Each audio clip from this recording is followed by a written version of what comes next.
Halo Sobat Medio, bersama Muhammad Kanzia di sini dan kita kembali lagi di podcast Cuan Cari Untung bareng teman. Di episode Cuan kali ini kita akan membahas apakah kripto alat hedging melawan inflasi.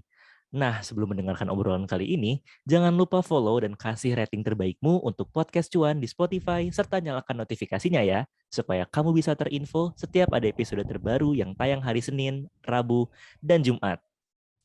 Buat Sobat Medio yang mau tahu lengkap seputar investasi, boleh langsung nih beli bukunya Mbak Joyce Taurisanti yang berjudul Dunia Saham Tak Seindah di Sosial Media. Wah, judulnya aja udah bagus banget tuh Sobat Medio. Kamu juga bisa mendapatkan informasi mengenai keuangan lainnya dengan berlangganan di kompas.id. Karena tiap hari Senin akan ada kolom investasi dari Mbak Joyce loh. Nah, jumlah uang beredar yang terus bertambah membuat nilai mata uang semakin menurun dan mendorong terjadinya inflasi. Hal ini lantas memicu banyaknya orang mencari alternatif alat tukar yang nilainya terus meningkat. Salah satunya adalah Bitcoin. Bitcoin sendiri adalah mata uang digital sehingga tidak memiliki wujud fisik layaknya mata uang resmi negara. Oleh sebab itu, tidak ada otoritas yang mengatur dan mengendalikannya. Lalu, kira-kira apa saja sih faktor yang menyebabkan inflasi dan benar nggak sih kalau Bitcoin bisa menyelamatkan keuangan kita dari inflasi? Langsung aja nih kita ngobrol bareng Joyce Taurisanti, Certified Financial Planner, jurnalis harian Kompas di kompas.id, dan penulis tentang finansial dan investasi. Selamat siang Mbak Joyce. Siang kan siapa kabar? Gimana teman-teman semua nih? Masih semangat kan? Masih semangat terus. Karena kalau ngomongin cuan, kita pernah bilang kan Mbak Joyce, kalau ngomongin cuan tuh nggak pernah patah semangat kita ya. Betul, core of the core ya kan sih ya, Core of adalah the cuan. core, betul. Oke, Mbak Joyce, ini kita ngomongin satu masalah yang lagi rame banget nih. Bahkan yang seperti kita tahu kayak kemarin aja Sri Lanka udah ngumumin bangkrut kan, yaitu inflasi nih Mbak Joyce. Nah, terkadang inflasi ini kan jadi momok yang sangat menakutkan nih untuk masyarakat suatu negara. Kira-kira Mbak Joyce boleh jelasin nggak sebenarnya inflasi itu seperti apa sih Mbak? Nah, sebenarnya inflasi itu merupakan perubahan harga kan sih dan teman-teman. Kalau inflasi itu kenaikan harga nih, harga barang maupun jasa. Sebaliknya kita juga ada inflasi, ada deflasi kan ya. Nah, deflasi itu apa? Deflasi ada sebaliknya penurunan harga. Inflasi itu bisa terjadi karena banyak uang beredar di masyarakat, jadi orang pada belanja. Sebaliknya deflasi itu uang beredar tuh lebih sedikit, jadi orang yaudah simpan aja lah nggak belanja gitu. Mungkin kalau kita mendengar bahwa dengerin inflasi loh, apakah inflasi itu buruk? Nggak juga, inflasi itu tidak selamanya buruk. Inflasi kalau yang sedang-sedang saja, kayak lagu ya, sedang-sedang saja. Inflasi yang biasa-biasa aja itu tidak buruk. Malah itu merupakan sebuah pendorong perekonomian. Perekonomian itu memerlukan inflasi yang sedang-sedang aja supaya dia bisa berkembang. Bukan inflasi yang sangat tinggi atau hiperinflasi ya. Nah, maka salah satu tugas bank sentral adalah mengendalikan inflasi supaya perekonomian bisa jalan. Teman-teman mungkin tahu sekarang kan yang lagi pusing inflasi adalah Amerika Serikat. Hmm, hmm. Terdata terakhir sih inflasinya sekitar 8%, kayaknya udah mau 9 deh, 8,8 gitu. Harga bensin itu biasanya 0,56, sekarang 1,17. Contoh yang inflasi yang sangat tinggi adalah hiperinflasi di Zimbabwe. Per Mei inflasinya 132%. Jadi Bank Sentral itu mengeluarkan duit kertas, nilainya berapa kan sih? 1 miliar. 100 triliun dolar Zimbabwe. Wow, jauh lebih Gede besar ya. banget, nolnya udah berapa tuh. Dan teman-teman tahu, cuma duit segitu cuma bisa buat beli apa? Sepotong roti. Ngeri ya. Serem banget Mbak Joyce. Karena inflasinya itu tinggi sekali. Jadi harga itu naik banyak banget. Kalau deflasi kita contohnya yang biasa dibaca adalah Jepang. Deflasi Jepang terjadi ketika itu sekitar tahun 80-an ekonominya sangat berkembang. Mereka berkelimpahan materi, pendapatan juga banyak, jadi mereka senang menabung. Mereka nggak pengen belanja. Kalau kita sempat dengar ya, berapa sih kalau kita nabung di Jepang? Minus loh duitnya. Nggak berkembang, boro-boro 1%. Nggak berkembang. Gitu kan sih inflasi itu terjadi kan adalah kenaikan harga. Deflasi sebaliknya. Apakah kita deflasi juga bagus? Enggak juga. Gaji nggak naik loh kalau deflasi. Yap, yap. Hmm. Jadi sebenarnya itu dua-duanya penting untuk ekonomi, tapi yang sedang-sedang aja, nggak boleh terlalu tinggi, nggak boleh juga terlalu rendah, sehingga terjadi deflasi gitu. Oke, jadi ada perbedaan antara inflasi dan deflasi nih Mbak. Nah, Mm-mm. kemudian tadi yang Zimbabwe serem banget. Ada satu kertas uang selembar seharga 10 triliun ya Mbak Joyce ya. Itu serem banget. Itu apa aja sih Mbak faktor-faktor yang menyebabkan pergerakan inflasi sama deflasi tersebut? Itu adalah antara lain ini banyak faktornya, antara lain permintaan yang tinggi, tapi suplainya rendah. Misalnya kalau kita mau lebaran nih, biasa kan ya, mama-mama itu pada butuh kelapa, tapi mungkin saja kita itu suplainya nggak banyak, segitu-gitu aja. Makanya harganya tinggi. Kelapa mengalami inflasi atau cabai. Cabai itu juga bisa mengalami inflasi. Eh, Selain tidak seimbangnya antara permintaan dengan penawaran, penyebabnya adalah kenaikan biaya produksi. Misalnya pabrik obat nih, bahan bakunya sebagian besar itu diimpor dari luar negeri, tapi rupiahnya melemah. Misalnya biaya, misalnya $1. Dulu $1 14.000, sekarang karena melemah jadi 15.000. Contoh yang paling gampang itu gorengan kan sih. Ingat nggak dulu waktu kecil harga gorengan berapa? Mungkin 500. Iya, GoPay. Ya. Gopek kan? Sekarang 1.000 atau lebih. Aku lagi itu beli itu 8.000 loh. Beli apa namanya? Apa? Bakwan jagung. 8.000. Nah, dampaknya apa? Ada kalau inflasi tinggi adalah penurunan daya beli. Ketika gaji kita misalnya tetap gaji 1 juta, sementara harga gorengan naik, harga cabai naik, kelapa naik, jadi uang 1 juta itu udah nggak cukup. Gitu kira-kira kan sih ya. Oh, jadi paling simpelnya kita bisa mengamati harga inflasi itu bahkan dari gorengan yang kita beli gitu ya Mbak. Iya juga ya. Betul. Dulu aku beli batagor isinya banyak, sekarang tinggal setengahnya plastik Mbak Joyce. Nah, itu kan. Oh, itu gara-gara inflasi juga ya ternyata Itu ya inflasi tuh. batagor kena. Oke. Waduh, udah seuzon lagi kemarin ke Mbak-mbaknya. Oke. Terus nih Mbak Joyce, kira-kira kalau misalnya inflasi nih selain pengaruhnya terhadap keuangan negara gitu ya, kira-kira ada juga nggak sih Mbak pengaruh inflasi terhadap investasi? Kira-kira tanda-tandanya seperti apa sih Mbak kalau yang harus diwaspadai oleh Sobat Medio? Tentu kan sih ya, inflasi ini kan tidak hanya mempengaruhi kita sebagai seorang pembeli gorengan, ya enggak? Betul. Inflasi ini juga mempengaruhi kita sebagai investor. Misalnya gini, kita dapat cuan nih setahun, katakanlah setahun kita dapat cuan 5%. Tapi ternyata inflasi itu 7%. Gedean mana coba? Inflasinya Gedean inflasinya kan berarti kita sebenarnya cuan apa enggak? Ya rugi enggak dong. 2% ya? Rugi 2%, bener banget. Oh. Gitu simpelnya. Jadi kita butuh cuannya itu seapes-apesnya sama dengan inflasi supaya aset kita bertambah atau di atas inflasi. Gitu. Makanya teman-teman perhatiin deh, kalau teman-teman punya tabungan, tabungan itu bunganya berapa? Sekitar 3%-an ya sekarang ya. 3%-an mungkin. Terus inflasi kita berapa? 5%-an. Itu jangan lupa loh, bunga itu ada pajaknya tuh. 2% belum net, kurang pajak lagi. Nah, jadi teman-teman bisa berpikir apakah tabungan itu bisa dijadikan tempat simpan uang dalam jangka panjang. Enggak, yang ada kita kan setiap tahun malah nombok tuh. Ya kayak tadi, uang 1.000 biasanya tahun ini bisa buat beli 2 potong gorengan, tahun depan jangan-jangan cuma setengah potong. Kalau tempe keraknya doang, Mbak. Iya. Itulah dampak inflasi yang paling kena sama kita tuh. Nah, investor juga begitu, harus memilih investasi yang kasih cuannya di atas inflasi. Nah, kalau bagi perusahaan, misalnya 1 tahun lalu dia memproduksi 1.000 unit, dikasih harga 1.000. Tahun ini tetap memproduksi 1.000, tapi harganya 1.050 karena ada inflasi. Nah, itu berarti ada kenaikan pendapatan tanpa perusahaan itu menambah produksinya lagi. Gitu kan sih. Tapi yang penting adalah kalau buat kita sebagai investor, kita mesti cari instrumen investasi yang bisa mengalahkan inflasi. Nggak usah bercita-cita kayak hedge fund gitu ya, bisa ngalahin berapa persen di atas inflasi ya. Kalau pemula sih ya cukuplah sama dengan inflasi bagus, Apalagi ya 1-2% di atas inflasi itu lebih bagus lagi. Gitu kira-kira. Oke. Tapi kalau gitu di Indonesia sendiri sebenarnya angkanya sekarang berapa sih Mbak? Berapa persen inflasinya? Sekitar 5%-an. Ini udah stabil banget ini. 5% dan udah stabil ya. Terus Heeh.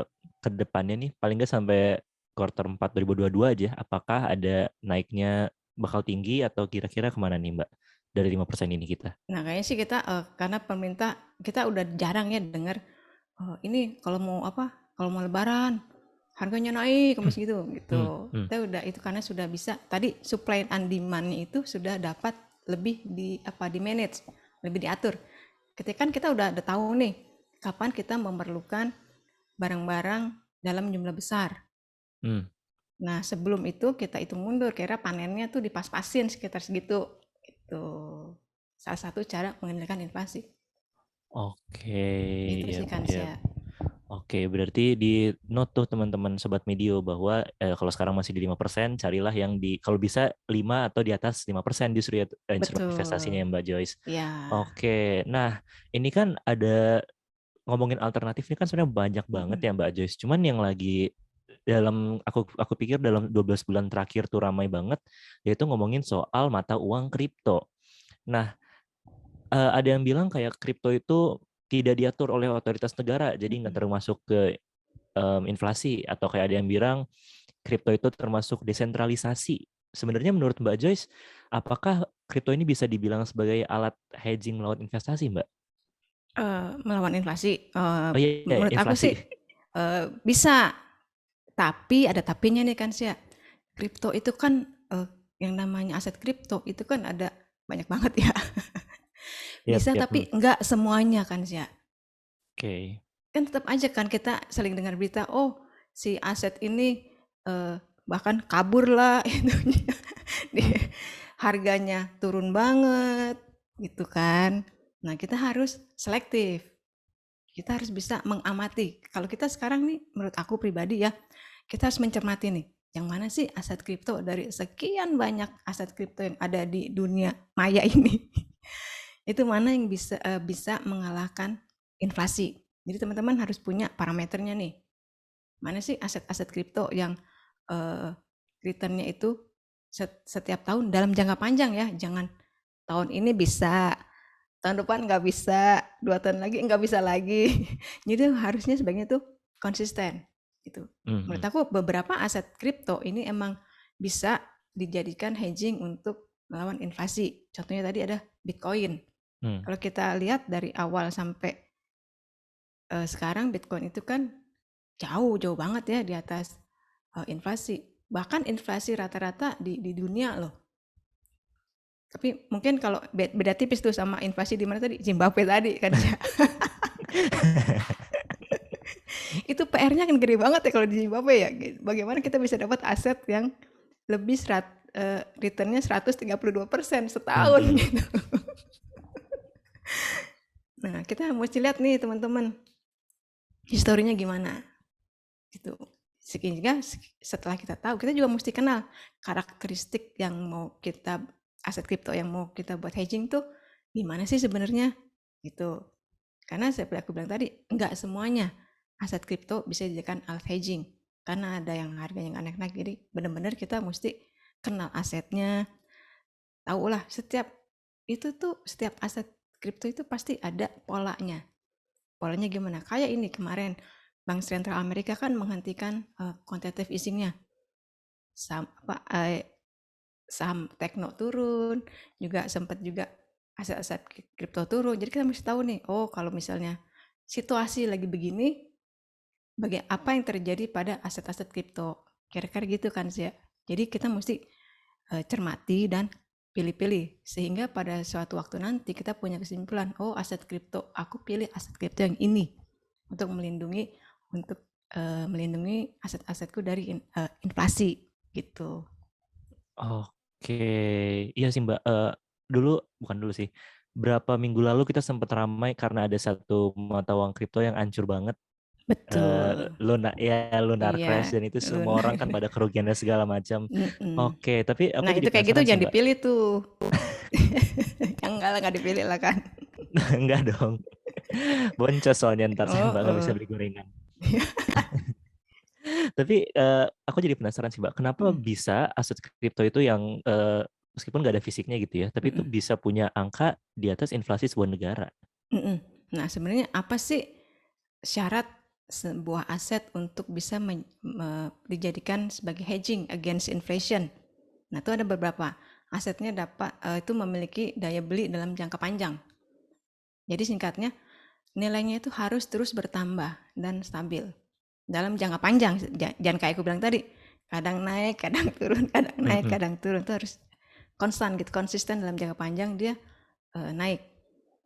Lalu ada juga kelangkaan aset tersebut. Nah, tadi kita ingat inflasi itu kenaikan harga karena apa? Karena tidak seimbangnya supply dan demand. Kalau misalnya supply-nya terbatas, sementara permintaan itu terus meningkat, tentu harganya kan menjadi semakin mahal. Bitcoin itu kan udah dirancang maksimal berapa? 21 juta. 21,5 Heeh. juta. Jadi kita udah tahu tuh. Sementara orang-orang yang pengen punya itu kan semakin lama semakin banyak ya. Terjadi ada kelangkaan. Terus apakah syarat lain tuh apakah aset itu mudah diakses? Bagaimana kita bisa mengakses aset itu? Misalnya kalau kita menemukan batu mulia langka, oke, harganya naik, tapi nggak bisa dibeli. Nggak bisa juga jadi alat untuk hedging. Jadi kalau aku bilang tuh ada 3 kata yang bisa mau menggambarkan, yaitu kelangkaan, akses, dan daya tahan dia harganya tuh tetap naik. Dan beberapa aset kripto itu sudah memenuhi syarat-syarat ini. Gitu. Misalnya kayak itu apa namanya? Bitcoin itu kan dari awal tuh udah kalau kita hitung di rata-rata nih, itu udah di atas 7,5% gitu ya kenaikannya per tahun. Ethereum juga dari awal tahun itu dia kan turun 15%, tapi dibanding tahun lalu dia tuh udah naik 65%. Jadi masih ada net selisihnya nih kan sih ya. Karena yang namanya aset kripto itu banyak banget kan ya. Jangan sampai salah kayak kan saya bilang tadi, si Luna itu udah nggak ada cerita gitu loh. Yap, ya. Jadi kita benar-benar harus menyeleksi mana yang bisa dijadikan alat hedging dengan tiga tiga tadi itu. Syaratnya kelangkaan, kemudian akses, dan daya tahan nilainya dia terus meningkat. Kalau teman-teman udah punya aset kripto seperti itu, nah tentu itu sudah bisa dijadikan sebagai alat untuk hedging melawan inflasi. Gitu kan sih ya. Mbak Joyce, balik lagi nih. Tadi kan kita sempat ngomongin soal kripto sebagai instrumen melawan inflasi. Nah, banyak yang kepikiran, Mbak, kalau misalnya kan kripto ini sebenarnya jangka panjang ya. Cuman banyak nih yang pengen kayak, oh beli kripto tuh real fast money gitu. Kira-kira menurut Mbak Joyce kayak gimana, Mbak, untuk orang-orang yang berpikiran seperti itu? Eh, dalam berinvestasi kita tuh bisa mengharapkan cuan yang tinggi, tapi harus dibarengi juga dengan horizon investasi yang tinggi. Misalnya terhadap aset-aset yang sangat berfluktuasi seperti kripto ini, kadang naiknya tinggi, kadang turunnya dalam. Itu kita bisa imbangi dengan memiliki horizon investasi yang lebih panjang kan sih ya. Jangankan kripto, saham aja itu kan sudah bisa diperlakukan seperti ini ya. Kita beli tahun ini misalnya nanti kita buka lagi tahun depan. Jadinya kita punya jangka waktu yang lebih panjang ketimbang kita buru-buru gitu loh. Maunya beli hari ini terus mau cuannya besok. Iya, iya. Jangan gitu. Kalau misalnya teman-teman berinvestasi pada aset yang berfluktuasi tinggi seperti kripto ini kan fluktuasinya tinggi banget ya. Kita perhatiin deh teman-teman. Kita makan pagi harganya beda. Makan siang harganya beda. Makan malam beda lagi harganya. Dan fluktuasi sedemikian itu kita harus imbangi dengan punya horizon tuh jangka panjang. Jadi ketika aset itu turun, kita masih punya waktu untuk menunggu dia recover. Gitu kira-kira kan sih ya.